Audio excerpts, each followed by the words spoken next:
Assalamualaikum warahmatullahi wabarakatuh. Teman-teman semua, di video kali ini kita akan menonton beberapa video terkait dengan tulisan tangan Pak Prabowo di majalah atau media asing Newsweek yang mendapat perhatian dunia.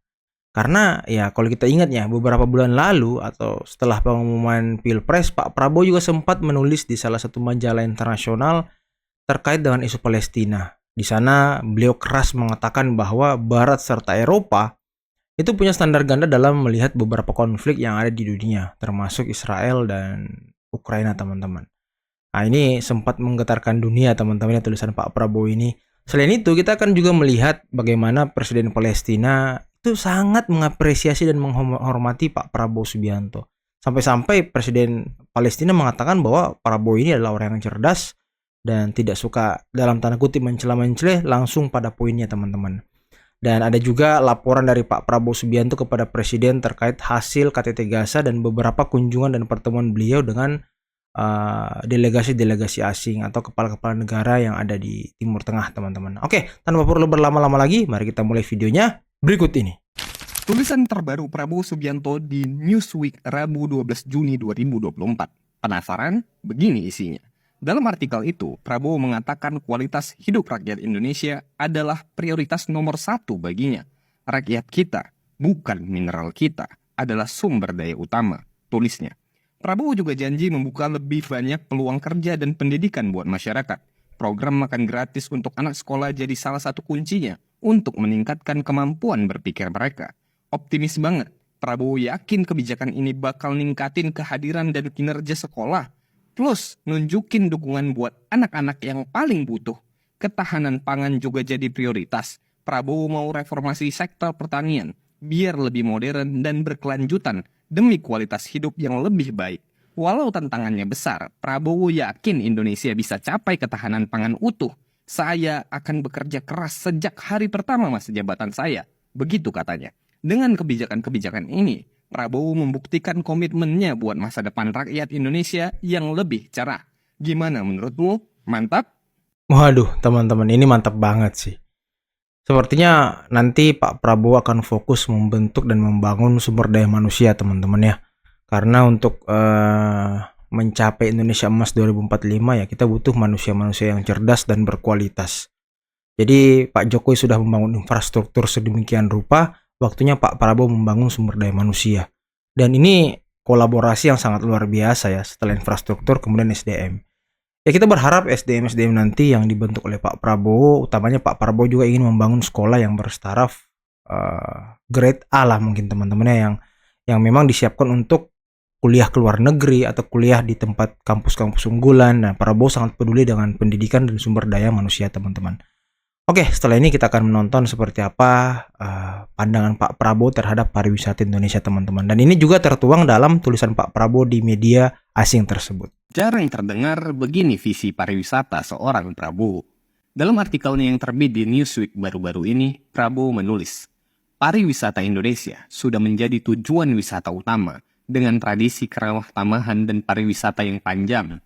Jika Anda mempertimbangkan letak geografis dan keindahan alam Indonesia yang menakjubkan, dengan pulau-pulau yang megah dan keragaman ekosistem, budaya, suku bangsa yang luar biasa, dan yang terpenting, rasa kehangatan dan kemurahan hati. Dari sepenggal paragraf itu, kita jadi mengerti betapa Prabowo memahami pariwisata adalah sektor prioritas yang dapat mengangkat perekonomian Indonesia. Dengan keindahan alam yang luar biasa dan keragaman budaya yang kaya, pariwisata dapat menjadi motor penggerak ekonomi yang kuat. Sebagai pemimpin yang berkarakter kuat, Prabowo akan memperjuangkan kebijakan pariwisata yang memberikan manfaat ekonomi bagi masyarakat. Itu kata kuncinya, pariwisata yang memberikan manfaat besar bagi masyarakat. Dengan pengalaman dan jejaring internasional yang demikian kuat, memungkinkan Prabowo untuk mendukung program-program prioritas pariwisata, termasuk promosi dan investasi. Pariwisata selama ini telah menjadi salah satu sektor prioritas yang memberikan kontribusi signifikan terhadap pertumbuhan ekonomi, penciptaan lapangan kerja, dan pembangunan infrastruktur. Sebagai presiden, nantinya Prabowo akan menjadi magnet investasi dengan menghadirkan iklim yang ramah bagi para investor, serta mempromosikan pariwisata Indonesia secara lebih luas baik di dalam negeri maupun di tingkat internasional.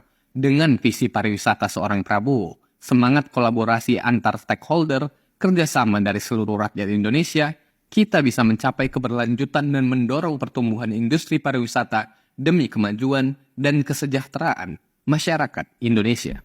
Nah, Bagaimana menurut? mungkin menurut saya satu hal yang selama ini menjadi penghalang bagi masyarakat lokal, masyarakat Indonesia untuk berpariwisata di dalam negeri, Pak Prabowo ya. Ini mungkin salah satu kritik saya terhadap Pak Prabowo nanti ketika memimpin ya. Tolong Pak, tiket pesawat dimurahkan.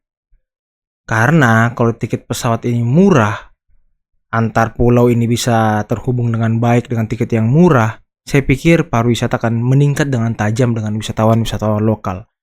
Karena apa? Karena sekarang banyak orang-orang kaya di Indonesia itu lebih memilih keluar negeri daripada berwisata di dalam negeri. Karena tiket yang murah, kemudian ya jargon luar negeri kan luar biasa Pak. Jadi mungkin tiket pesawat aja Pak saya titip nantinya. Karena itu yang menjadi momok bagi para perantau, bagi orang-orang yang ingin berwisata di Indonesia Timur utamanya. Orang banyak sekali yang ingin berwisata di Indonesia Timur, tapi tiketnya mahal Pak. Nah, setelah ini teman-teman, kita akan menonton bagaimana reaksi dari Presiden Palestina terhadap Bapak Prabowo Subianto yang hadir di KTT untuk Gaza di Yordania kemarin, teman-teman. Presiden Palestina Mahmud Abbas, Palestina adalah saudara Indonesia. How are you? I'm very glad to hear you about your work. You are very Anda sangat cerdas. and it's direct to the point. Yes. Langsung pada poinnya. I know. Thank you very much. Whatever we can do more, we will do more. Thank you very much. And we know you. We are not only friends. We are brothers. Anda adalah saudara saya, teman-teman ya. Wow. Segitu apa namanya ya? Segitu dihormatinya Pak Prabowo oleh kepala-kepala negara yang ada di dunia, teman-teman. Segitu dihormatinya beliau, dan banyak negara-negara luar yang pemimpinnya itu teman dan akrab dengan Pak Prabowo loh. Pemangku-pemangku kebijakannya, utamanya Raja Yordania, teman-teman, itu kawan karib dari Pak Prabowo. Dan ya begitulah dunia mengakui Pak Prabowo Subianto, teman-teman. Tidak seperti di dalam negeri yang terkadang beliau diolok-olok, beliau direndahkan, beliau dijatuhkan. Padahal beliau sangat dihormati di luar, cuy. Nah, kali ini kita akan mendengarkan konferensi pers dari Pak Prabowo Subianto terkait dengan apa yang akan dilakukan selanjutnya Indonesia untuk membantu saudara-saudara kita di Gaza, Palestina, teman-teman ya. Berikut videonya. Saya laporkan hasil dari KTT di Yordan, yang KTT ini khusus untuk membicarakan bantuan kemanusiaan yang segera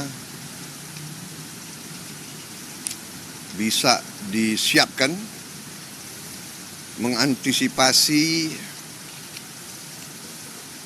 gencatan senjata yang diharapkan akan terwujud. Dan seandainya gencatan senjata itu tidak terwujud pun, langkah-langkah apa yang harus diambil untuk mendesak kedua pihak untuk gencatan senjata dan untuk membantu rakyat Palestina di Gaza. Jadi KTT yang diselenggarakan atas undangan Raja Yordan, Presiden Mesir, dan Sekjen PBB, juga dihadiri oleh Presiden Palestina dan beberapa kepala negara dan pemerintah lainnya, di antaranya Perdana Menteri Spanyol, Slovenia, Maroko, Lebanon, Presiden Rwanda, Siprus, dan beberapa negara-negara lain. Disusunlah langkah-langkah untuk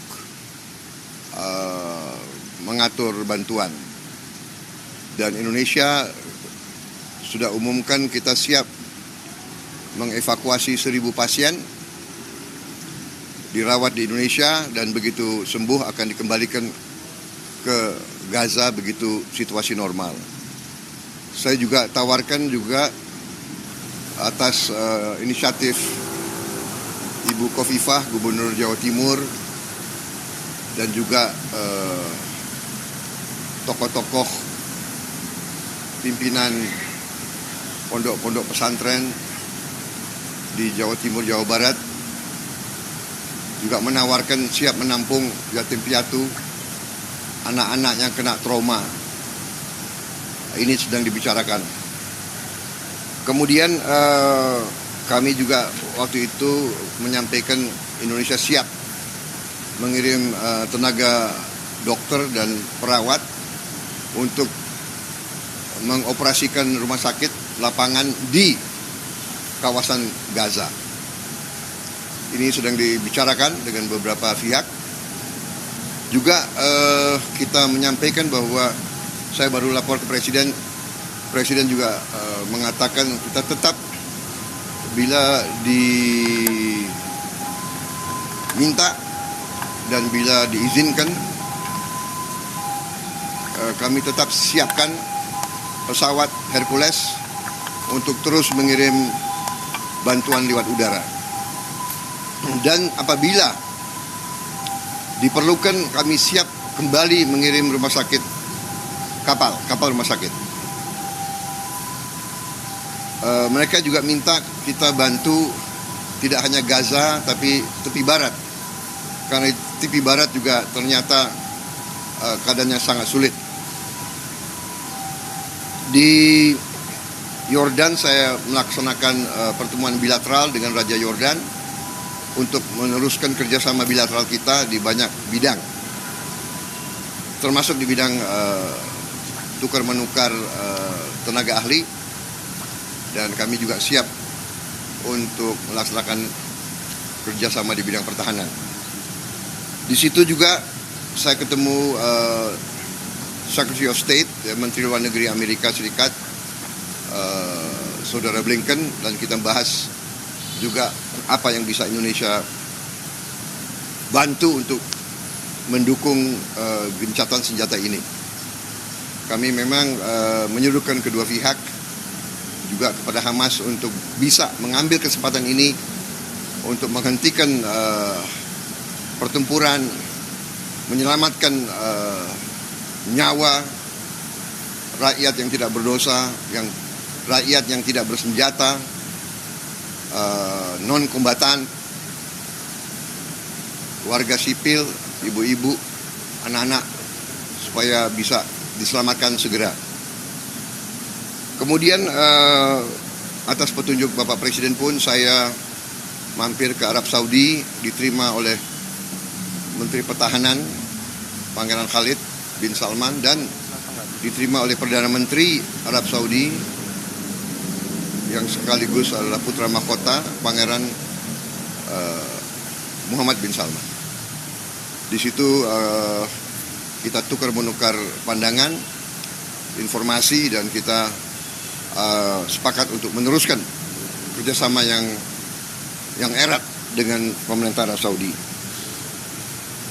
Beliau sampaikan salam untuk Presiden Jokowi dan menyatakan ingin kerjasama yang erat dengan Indonesia, dan berharap Indonesia juga akan terus bekerja sama dengan Arab Saudi di berbagai bidang. Saya kira demikian, saudara-saudara sekalian, ya, penjelasan. Ya. Kalau Indonesia kan siap untuk membantu banyak hal. Lalu kalau dari konferensi Gaza itu sendiri ada nggak kesimpulan untuk mendorong gencatan senjata itu, apa yang akan dilakukan? Oh, ini pertanyaan dari wartawan. Ya, akan dilakukan suatu pengaruh yang terus menerus, ya, sehingga opini dunia yang nanti diwakili oleh pemerintah-pemerintah negara-negara di dunia, kita berharap meyakinkan terutama pihak Israel untuk menghentikan serangan-serangan mereka. Sebagaimana kita ketahui ya, dalam beberapa minggu ini sudah beberapa negara Eropa sendiri yang sudah menyatakan mengakui Palestina. Dan juga di PBB juga mayoritas anggota PBB sudah menyatakan mengakui Palestina, minta Palestina diterima sebagai anggota PBB. Dan Dewan Keamanan PBB yang terakhir juga mengendorse usul gencatan senjata ini. Jadi tidak ada veto dari negara manapun. Ini saya kira suatu langkah yang langka. Iya, bagus kok. Jadi kita lihat ada suatu sesuatu hasil. Kalau umpamanya Israel tidak mau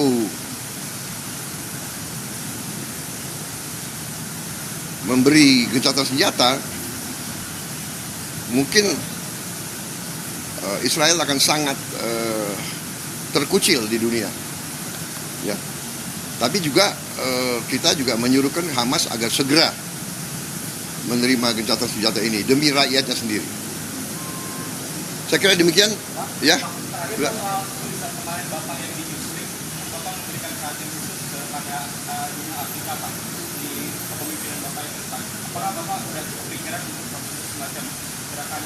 Nggak kedengeran pertanyaannya. Saya kira saya nggak berpikir kita perlu bentuk gerakan-gerakan lagi ya. Saya kira juga sudah banyak ya. Ya, jadi yang penting bahwa Afrika ini sekarang melihat ke kita. Saya ketemu dengan Presiden Mozambik juga kemarin dan Presiden Kagame dari Rwanda. Mereka sangat melihat ke kita. Mereka lihat Indonesia ini sebagai suatu contoh keberhasilan negara yang berkembang, negara selatan. Ya.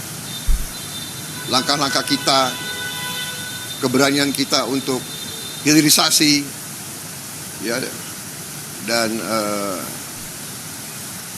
keberpihakan kita untuk selalu bersama rakyat-rakyat yang sedang mengalami kesulitan di dunia ini sangat menarik mereka. Jadi mereka banyak mengundang saya, ya, minta dukungan Indonesia, minta bantuan Indonesia, minta dididik di Indonesia. Jadi saya kira lebih ke arah situ. Saya kira tidak usah ada organisasi lagi lah, nggak usah ada, ya kan? Nanti terlalu banyak gerakan-gerakan yang tidak efektif. Kita sekarang harus ke arah konkret, ke arah langkah-langkah yang real. Dan saya kira di KTT ini Indonesia yang paling konkret. Kita sudah sebut, kita siap mengambil 1.000 pasien sebagai langkah awal, ya kan? Kita siap menerima 1.000 anak-anak yang kena trauma untuk kita sekolahkan di sini. Tapi pada saatnya untuk kita kembalikan, dan langkah-langkah itu saya kira dihargai oleh banyak negara. Ya. Dan kita siap, rumah sakit tetap di situ, pesawat kita akan terus membantu lebih baik ke arah-arah konkret itu. Ya, oke, terima kasih. Nah, teman-teman, itulah tadi hasil-hasil dari perjalanan politik Pak Prabowo Subianto di Jordania, KTT Jordania untuk Gaza, serta pertemuan-pertemuan bilateral Pak Prabowo di beberapa tempat seperti Arab Saudi dan beberapa delegasi dari asing, teman-teman ya. Ya, kita bisa melihat memang kekuatan Pak Prabowo ini sangat luar biasa di dunia internasional, teman-teman ya. Terbukti dari tulisan-tulisan beliau yang banyak mengundang perhatian, negara-negara lain yang banyak mengakui kecerdasan serta kepiawaian dari Pak Prabowo. Inilah pemimpin kita masa depan, teman-teman. Inilah presiden kita yang akan menjabat di Oktober nanti. Dan saya pikir Pak Prabowo sangat fokus kepada sumber daya manusia serta pendidikan, teman-teman ya. Nah, oke, mungkin cukup sekian dulu video kali ini. Jangan lupa like, subscribe, dan share videonya. Akhir kata, billahi taufiq wal hidayah. Wassalamualaikum warahmatullahi wabarakatuh. Bye-bye.